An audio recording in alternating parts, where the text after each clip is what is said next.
Let's continue this series, shall we? So, we're up to 1986. And for fans of my channel who've been fans for a while, you're going to wonder how I felt about this team. Montreal Canadiens in 1986. For instance, to get to the final, they knocked out Boston in 3 straight.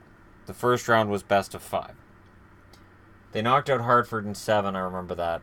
And I really wanted Hartford to win that. Then they beat the Rangers in 5 and they beat Calgary in 5. There really wasn't a whole lot of doubt. In the finals, they lost the first game 5-2. And then they won 3-2, 5-3, 1-0, 4-3. It was close. But once Montreal's momentum was rolling, and once this young goaltender was on the top of his game, that was really the story of 86. The story of 86 is Montreal and one last go. One last go for Bob Gainey, Mario Tremblay, Larry Robinson. All 3 members of that team had been members of the 1979 Montreal Canadiens that won a Stanley Cup. So for Robinson, Gainey, and Tremblay, it was one last kick at the can. Robinson scored 82 points as a defenseman that year. Robinson wasn't over the hill at that stage of the game, and it's kind of easy to forget that he was part of this team. Guy Carbonneau. Notice there's no black dot next to his name. The black dots mean Hall of Famers. You got Gainey, Patrick Waugh, Chris Chelios, and Larry Robinson. Guy Carbonneau, in my eyes, his career accomplishments were just as impressive as Bob Gainey's. They both played defensive center as well as anybody. When they started giving out the Selke Trophy, it was the Bob Gainey Trophy. Then it became the Guy Carbonneau Trophy.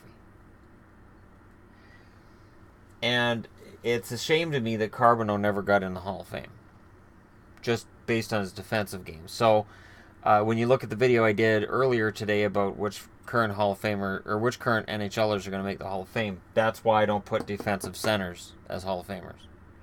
It's not that I don't think they belong there, it's that voting has shown they don't belong there. And there was a young player named Stéphane Richer that was part of this. Mike McPhee. Claude Lemieux started his better in the playoffs and in the regular season career that season. So you look at regular season stats. Mats Naslund at 110. Does anybody outside of Montreal remember Mats Naslund? Probably not very many. Good player. Bobby Smith had 86 points. Underrated offensively, Bobby Smith. Not in the Hall of Fame, Bobby Smith. And there's Robinson with his 82. Shel Dahlin had 71. And there's Guy Carbonneau with 56. So Carbonneau could score and could play defense. In the playoffs, Naslund in 20 games had 19 points. Claude Lemieux had 16 points, including 10 goals. Bobby Smith had 15 points. Larry Robinson had 13, and Guy Carbonneau had 12. The real story, though, outside of all of this, outside of some odd names being put on this Stanley Cup, David Maley, Lucien Deblois, John Kordick, and Chris Nyland. 2 tough guys. Names on the cup. Mike Lawler. Steve Rooney. Shel Dahlin as well. He came in like a ball of fire and went out pretty quickly too. Curvers. Now I've talked a lot about Curvers' defensive game. That's Curvers' defensive game. Offensive game wasn't bad. Craig Ludwig, who I really liked a lot. I was very glad when he went to Dallas. I was like, good, I can cheer for him again. There was a lot to like with this team. The interesting thing with this team was really, it started showing that Montreal was open to the European movement. So when you look at it, they had Mats Naslund here, who was their number 1 scorer, Peter Svoboda on the blue line, and Shel Dahlin up front.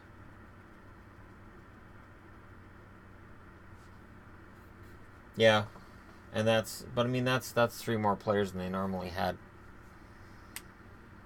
Montreal had always been known as a team made up primarily of French-Canadian players, and that all started to change.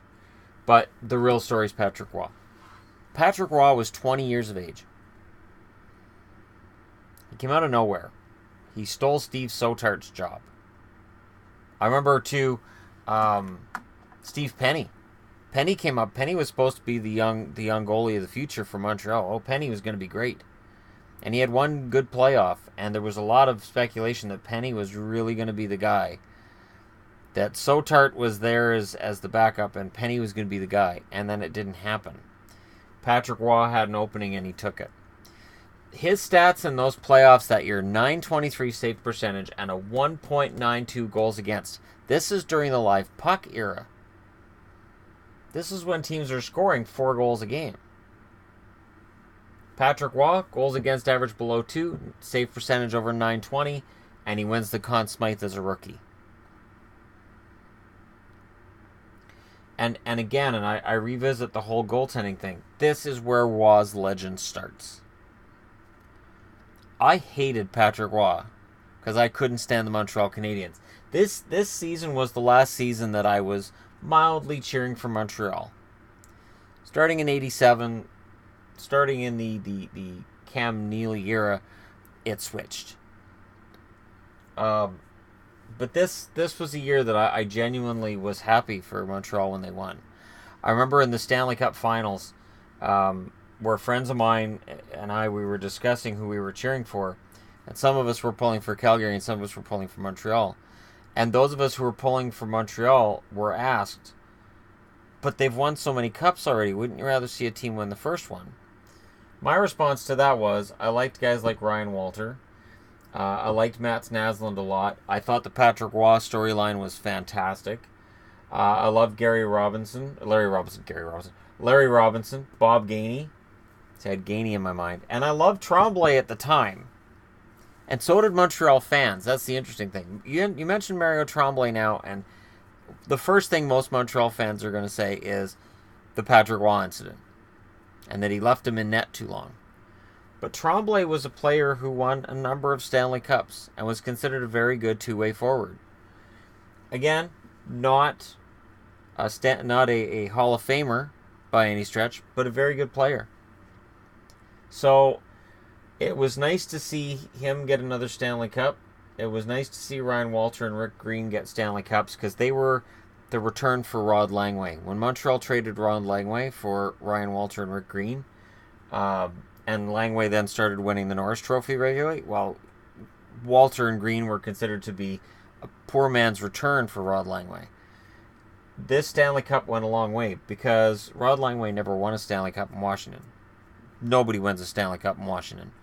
But Langway didn't, and they won a Stanley Cup in Montreal. Now, I know there was a comment by an Edmonton Oilers fan that said this was the season that Montreal dodged Edmonton. This was the season that Steve Smith put the puck in his own net. But he put the puck in his own net with a lot of time left in the game. Edmonton couldn't tie it.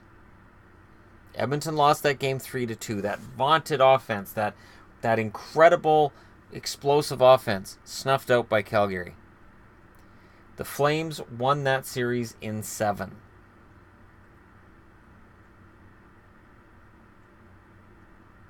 And Edmonton really should have won that series, but Calgary won it. And then in the finals, that same gritty team that beat Edmonton and was so good against Edmonton got snuffed out by Montreal in 5. And it's not that Calgary played badly. Every game was close. Defense was the name of the game for Montreal. This was the year that I started saying, the team that wins the Jennings is pretty set going into the playoffs, aren't they? I started watching as Patrick Roy's stats were way out of whack with other goalies in the league, much like Gretzky's were offensively. And within 5 or 6 years, there were a lot of goalies coming up from the province of Quebec who were playing goal like Patrick Roy. Patrick Roy was their hero. Suddenly, the athletic, tall kid wanted to be a goaltender rather than a forward. So, this really changed the landscape quite a bit. And it was a nice break from the Oilers, to be completely honest. The Oilers and their free-willing offense was fun. This was old-fashioned hockey. with a bit of a European flavor to it, which would be a hint of things to come from Montreal. And we can debate whether the European flavor of the team is what has caused them to not win the Stanley Cup for over 2 decades, or it's just poor management. But Patrick Roy, for my money, the best goalie I ever saw. And it started in that 86 playoffs. A goalie had never made my jaw drop like Patrick Roy did that year. And whether it's any of these series, Patrick Roy was the reason they won that series. In 20 games in the playoffs, Naslund had 19 points. He was the leading scorer. So this was not a team that just ran the table and just ran teams over. This was a gutsy team that had, some forward depth and good defense, but their goaltending was fantastic. It was all Patrick Roy. And I can't take that away from him. Anyways, let me know your thoughts. Don't forget to hit like and subscribe if you're browsing your way through. And this means that tomorrow, it's 87, and this little break, it didn't last for very long. Because Gretzky and the boys, after the own goal in 86, it made them hungrier and angrier. But for 86, Montreal was a pretty happy team. And honestly, so were the Flames. Just to have escaped the Battle of Alberta, to have won it once, gave them some bragging rights, made it seem more like it was a battle that could be won by either team. And this loss in the finals, Calgary would avenge it. So the odds became even soon enough. But that's for another time. Thanks for watching, and I'll talk to you again soon.